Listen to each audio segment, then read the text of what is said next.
Can we just talk about the elephant in the room? I mean, gambling is ruining sports, and I'm telling you, we are this close to every single sport becoming the WWE and everyone just knowing that it's rigged. Now, we have seen three massive betting related scandals hit the sports world, starting with Emmanuel Clase and Luis Ortiz, the most recent one, where they were indicted by the federal government. I believe only Ortiz is in custody, and Emmanuel Clase still isn't in federal custody yet.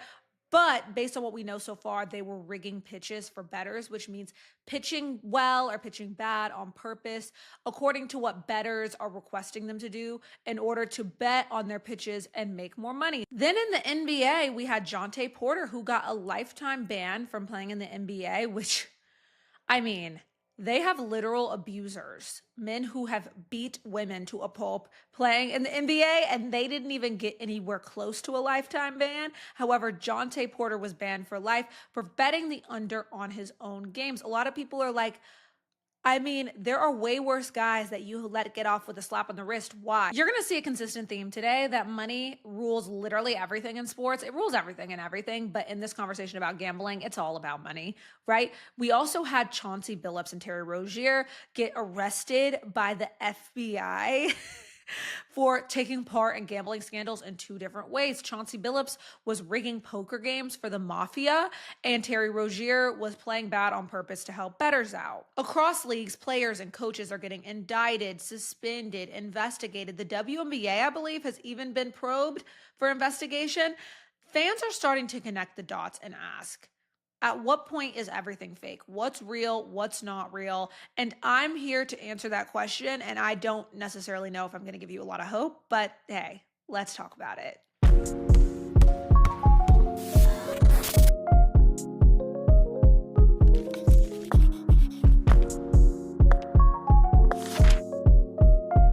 Talk about sports gambling and its villain origin story. Before 2018, PASPA made sports betting basically illegal everywhere in the United States. In 1992, the federal government passed a law called PASPA, Professional and Amateur Sports Protection Act. PASPA basically said no state is allowed to sports gamble legally at all. Only 4 states, including Nevada, obviously Las Vegas, were grandfathered in. This kept gambling out of mainstream sports for 25 plus years. And the leagues loved this. You have to understand that sports are very unique in nature because unlike scripted television or even unscripted reality TV, because sporting events happen live, the whole interest in sports is based on the unknown, the fact that we don't know what's going to happen and we all find out live in the moment together and that it's real and raw. If we start believing that sports are rigged or scripted for money, what separates sports from any other television program? What makes sports interesting? Why would we even watch live TV anymore? The NBA just signed a $76 billion media rights deal. This is all about having the NBA on live television. Who watches live TV anymore outside of sports? I mean, I literally watch Dancing with the Stars even on Disney Plus. There's no need for me to have cable or a live TV subscription outside of watching live sports. I don't care to watch live TV. I can watch everything else I need to watch or want to watch on streaming. That is why these live TV companies are paying so much to air live sports. And that's literally what the leagues can count on to exist. That's how they make money. So obviously with sports betting being illegal, the leagues love this because they felt protected by PASPA. But the unlikely rebel was New Jersey. Now, the interesting thing is to bring back Atlantic City, New Jersey wanted sports gambling back, to revive Atlantic City. Every time they tried, the NCAA, the NFL, the NBA, the NHL, and the MLB sued them. The leagues argued in court that number 1, sports betting will make people think the games are fixed. Number 2, athletes will be targeted. And number 3, fans will lose faith in the results. The irony. Now, this is the moment that everything changed. The Murphy versus NCAA case, May 14th, 2018. Let me take you back. This is the moment that the Supreme Court shut down PASPA. It ruled that states are able to legalize sports betting if they so choose. And overnight, the United States became a sports betting gold rush. The immediate aftermath of this was a billion-dollar explosion. Everything began to change in the course of a year. By 2019-2020, the year that everything went wrong, sports betting became legal in all 50 states. Because, I mean, who wants to be left out of this? This is a cash cow. Sports books like DraftKings, FanDuel, BetMGM, Caesars became billion-dollar giants instantly. Betting apps became so normal, you could bet on sports like you could order Uber Eats or DoorDash. Every state wanted its cut of gambling taxes, so legalization spread rapidly. Then the NCAA domino fell. This whole legalizing sports betting thing made the NCAA panic because they have these young athletes that already are getting NIL money. They've already changed as far as the whole amateur aspect is concerned. They're professional athletes. They're bringing in all of this money. They're very young. They're still student athletes. So when you take into account the fact that these kids are young, outside of football and basketball main players, a lot of them are broke. A lot of them can be easily influenced, and they are literally surrounded by gambling culture. And with most of these sports leagues and the people that govern sports, no shade, are of the older generation. And so they are getting outpaced by technology that they don't quite understand yet, which led to a point where the betting companies do not give a shit about the NCAA's rules. They just want to make money. So students could bet on their own classmates. That becomes a huge problem for the NCAA. This brings us to the Iowa and Iowa State betting scandal. So regulators spotted suspicious gambling activity to IP addresses surrounding Iowa and Iowa State, and they then found that student athletes at Iowa and Iowa State, over 40 of them, were sports betting illegally. These athletes were using burner accounts, fake names, accounts in their family members' names to get a bag on sports betting. They were betting on NFL games, NBA games, college sports, and some even bet on their own teams. The issue is, sportsbooks track IP addresses, device IDs, GPS. They're able to figure out with technology exactly who and where you are. So it's hard to use a burner account to trick today's technology, and it led to these athletes getting caught. This led the NCAA to change its rules and develop a new tiered system where betting on other sports could cause you to get suspended and issues with your education. Betting on your own sport could cause a year-long suspension, and betting on your own team led to a lifetime ban for participating in NCAA sports. This was the first domino in proving that legalized betting directly affects athletes. There is so much money being spent on them and what they might do. Since they know themselves and what they might do, why wouldn't they want to get a piece of the pie? Or better yet, help their friends and family get a piece of the pie. Because there is no way you're going to lead me to believe that all of these athletes that are illegally betting are doing it for themselves. Like, could you imagine being a rich, famous athlete that's making millions and your homeboy is between jobs or struggling right now, and you could literally help him by being like, hey, I'll throw a ball, and they could win $60,000. I mean, could you imagine? That is the origin of this sticky area where athletes are the ones being bet on, and they are the source of all of these people bringing in all of this money, and they don't get to participate in it. Now, I do think that they're being greedy in a sense because they're being very well compensated and don't need any more money. But you have to think about the fact that with this whole sports gambling thing and with the athletes being the subject of sports betting, they have an opportunity to get everybody around them rich. So then the leagues flip from anti-gambling to where the bag at. Before 2018, the sports leagues were violently anti-gambling. I mean, they thought that gambling would ruin sports. They argued this in court. Fans would think the games are rigged. Players could be corrupted. Referees could be influenced by gambling. And the integrity of the game was at risk by legalizing sports betting. They argued this tooth and nail in court. And I mean, it's exactly what happened. But the point I'm trying to make is sports leagues like the MLB, the NBA, the NFL, everybody, they were fighting hard against legalization of sports gambling. But after 2018, when the Supreme Court ruled, hey, states, you decide if you want to sports gamble in your state or not. Within months of legalization, the NBA partnered with DraftKings. The NFL partnered with Caesars, FanDuel, and BetMGM. The MLB created an official sportsbook partner. The arena lounges were built for betting. Broadcasts put betting odds on the screen. Broadcasters started analyzing the line and showing us their parlays mid-game. ESPN has their own betting service. Y'all, when we found out about the breaking news of Chauncey Billups getting arrested by the FBI and Terry Rozier from the Heat, the morning after playing in a Heat game, getting arrested by the FBI for illegal gambling, ESPN was running an ESPN bet ad on the ticker on the bottom of the screen. I mean, you're the worldwide leader of sports and you have your own sports betting platform. The jokes write themselves. This is the coin flip that occurred. It went from gambling will ruin sports to, well, gambling pays the bills, and they let them. Let's talk about ESPN Bet for a second, because it is the wildest conflict of interest to me.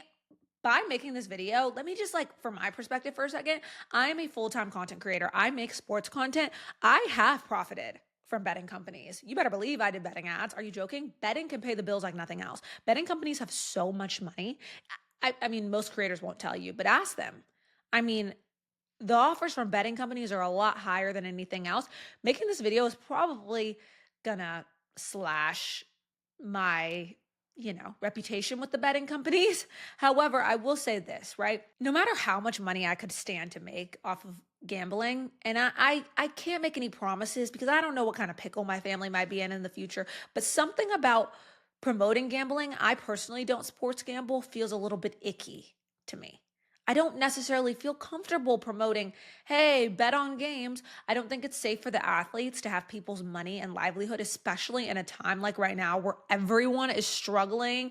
People are struggling to find jobs. People are being laid off, SNAP benefits being cut. People are really struggling right now. So having their money on the line on an athlete that they do not know is a little bit dangerous to me. There are people with hella issues that might bet on a player and lose their bet and lose everything and have a bad day. And then that puts that player's lives in danger. Maybe I'm being dramatic. Maybe I'm just being smart. But I just think encouraging it, I don't know. I kind of want to be one space on the internet where you can come and you can talk about sports and listening to sports. And I'm not trying to get you to do a parlay. I also think that sports betting just makes it less fun.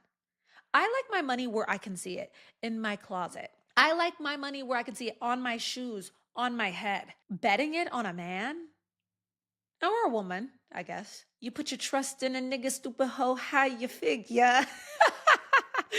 My whole point is no. Like, I don't want to gamble with my money. I don't even like gambling in Vegas on the cards and shit. I just don't think it's fun. It is sucking all of the joy out of sports for me. And the more research I do, the more fucked up I think it is. And I am really hurting my own bag. And so I'm going to stop talking about myself, but I will continue to be educational and not have a stance. Be very, what's that word? Non-biased? Be very non-biased on the subject. Did you see that Cenat turned down millions of dollars to promote gambling because his audience is children? Like, I think that that's the right thing to do. Every sports company is profiting and being funded by gambling companies now. It's insane. Gambling companies have all the power. ESPN is the biggest sports media company in the world. That means the same company that's reporting on games also profits when fans bet on games. Do you know how harmful that is? This is a major conflict of interest and it fuels fan suspicion. This has led to a cultural shift where fans are starting to believe that sports are rigged, as they should. You expect me to believe that only 2 players in the entire MLB have been sucked into an illegal gambling situation? I don't believe that. I'm sorry. Emmanuel Clase and Luis Ortiz have been charged by federal prosecutors. The allegations are throwing rigged pitches in games where bets were placed. Obviously, the sportsbooks found that there was a spike in betting on these random little pitches, and they were like, why are so many people betting on these little prop bets for pitches? This doesn't make any sense. And then they found that they were throwing balls on purpose to make bettors money. And the crazy part about it is they were bringing in like $5,000 to $7,000 per time they did it. And the even crazier part is Emmanuel Clase, who is a part of this whole thing, he's on a $20 million contract. Not the most lucrative in the whole MLB, but a damn lot of money. He stands to make $6 million in 2026, and he was risking his future in the MLB because the MLB doesn't play about this. They will ban you for life. That is their policy. If they are caught even rigging one pitch, they are banned from playing Major League Baseball for life. And you're risking that for $5,000 to $7,000. Then he recruited Luis Ortiz, who's on a league minimum. A player with so much to lose, he's making league minimum money and could have a huge, bright future in the MLB, but won't now if he is caught in this gambling scandal that he was coerced into by somebody who's on a $20 million deal. Something allegedly. Something about that is fishy to me. They're facing up to 65 years in federal prison. This is no joke. But also, I'm sorry, I'm not dumb. When I put the math together, you expect me to believe that only 2 people in the entire Major League Baseball universe are doing that? It's kind of like the A-Rod thing. You expect me to believe just A-Rod is the only one who's taken steroids? No, he got caught. These guys got caught. There's a lot more in there, a lot more bad apples. And as somebody who loves sports, I hate that. I'm the kind of person who watches reality TV. Okay, I watch The Housewives with my boyfriend, and when he says that scene was staged, I get mad because there's nothing worse than watching reality TV with somebody who keeps telling you it's staged. I get it, girl, but the fun part of watching reality TV is pretending it's real. I don't want to have to do that with sports. I want to believe that sports are real. I already believe that the NBA pushes 7-game series. Like they'll push, if there's about to be a little, a sweep, they'll push it a little farther so they can make more money off of the 5th game. I already believed that. But you mean to tell me that now there's all this sports betting going on and the players can control the outcome and make a shit ton of money and they wouldn't? And I don't know if it's being addicted to the thrill or being addicted to the money or helping people at home that caused them to do this. Because like I said, Emmanuel Clase making $20 million and he's doing all this for $5,000 a pitch. And he also made $5,000 to $7,000 when Luis Ortiz did it and he orchestrated it. So, okay, you do the bad pitch, you rig the pitch. And because I orchestrated the relationship between you and the bettor, I also get $5,000. I don't like that. And I also don't think that they're the only 2 people doing it. I think that it's important to the MLB to make an example out of these guys, give them a lifetime ban, throw them in jail, whatever the case may be, whatever happens, make an example out of them, and then clean up the reputation of their league so people are still interested in baseball and don't think that it's fake. But you will not convince me that they're the only 2 people doing it. Just like Chauncey Billups and Terry Rozier and Jonte Porter, there has to be another bad apple in the NBA. I'm sorry. The NBA literally investigated Terry Rozier for illegal gambling and found nothing. And now to protect their reputation, they're going to have to lay the hammer down on Terry Rozier. When you will not convince me that he's the only one doing it, but they have to give these big punishments, right, to make an example out of these people who've made these mistakes. It's also sad. You're kind of preying on people's addictions and people's sensitivities, right? People who might be going through a hard time, people who might be going broke. It kind of preys on that because an athlete can impact gambling and it can slip you into a very addictive state. But everyone's talking about the players. You expect me to believe it's just the players? I mean, call me a conspiracy theorist, but what about the refs? The refs aren't making $20 million. The refs aren't on $100 million contracts like Terry Rozier. The refs aren't making the money the players are making. You expect me to believe that not one ref ever has, slipped their friend a little bet or something or tried to influence a game for betting or anything like that? Coaches. You look at Chauncey Billups. That makes me think about coaches. If even one coach is rigging his games for betting, that hurts the integrity of the game no matter the sport. As betting sinks its teeth into sports, the suspicions will only grow. The conversation becomes less about the excitement of sports and more about the script. TikTokers, who we get our sports news from and we love to talk sports with, are also promoting gambling. Fans are posting betting slips. Fans are threatening their favorite players because they didn't hit their parlay. The entire point of sports is believing in the authenticity. And this is dangerous. And the leagues and the media are pushing it because everybody wants a piece of the pie financially. Trust me, I know how that feels. I'm a creator and I could stand to earn a piece of the pie financially. There's a lot of money in involving yourself in betting, and you don't even have to make a single bet. I would even go as far as to say players and betting ads upsets me. I saw LeBron James the other day promoting a betting company. I can't remember which one it was. And I'm like, he's an active NBA player. Isn't there rules against that? Like, I don't, what? It makes fans feel like gambling is a part of the game. If the stars that are actively participating in the games in the leagues are promoting betting, what makes you expect me to be dumb enough to believe that they are not participating? And if they're allowed to participate, like NCAA players are allowed to participate in sports betting outside of college sports, you expect me to believe that every single one of them, has the mental capacity and the strength to say, hey, I will not bet on college sports. I'll follow the rules. I'll do it right. We are literally turning into our grandparents.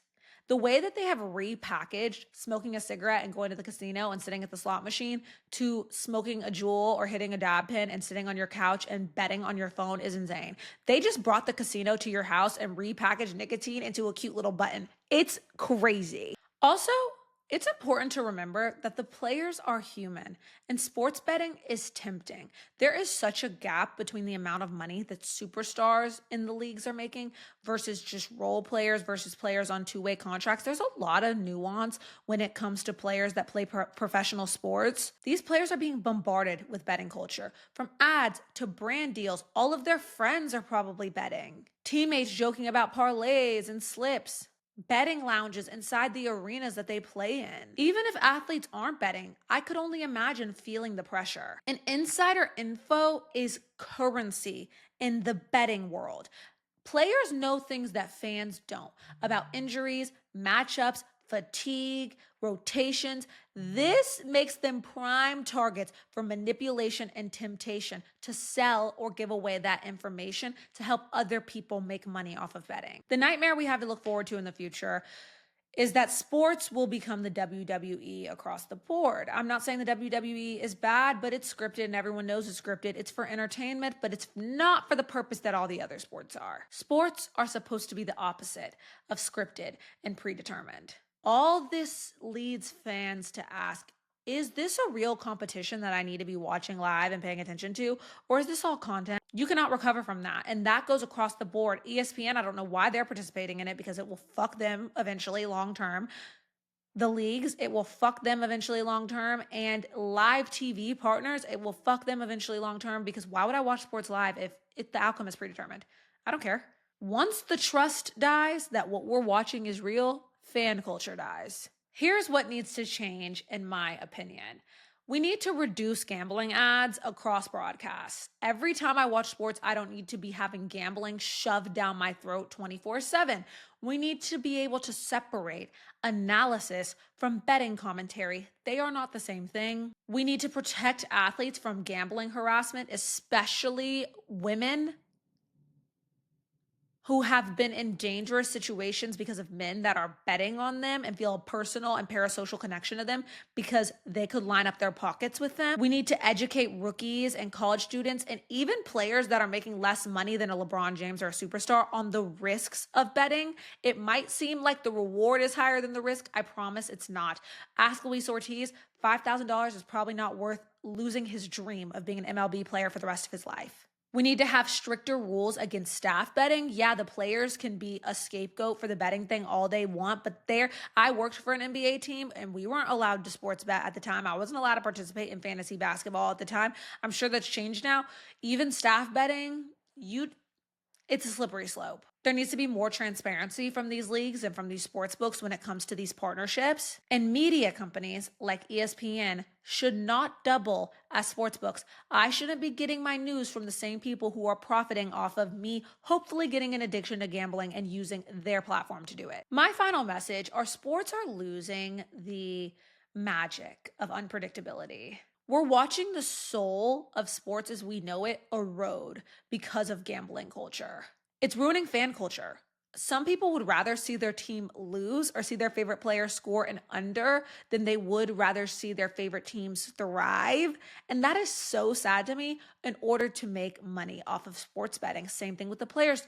They are willing to decrease their level of performance in order to make money off of betting because that opportunity is out there. And if it's more lucrative to lose, why would anybody want to win? With every scandal, we're inching closer towards a world where it seems that sports are scripted, and it's harder and harder for athletes to release themselves from the shackles of the idea that they could make more money if they just inserted themselves into the betting world. Creators, media personalities as well. Everyone wants a piece of that pie. And if we continue down this path, sports will never be the same. Thanks for watching the Hoops for Hotties podcast. It was nice to have a long-winded and comfy conversation with you all. I hope you enjoyed this, and if you did, make sure to subscribe so I can keep the lights on, honey. Love y'all. Mean it. Bye.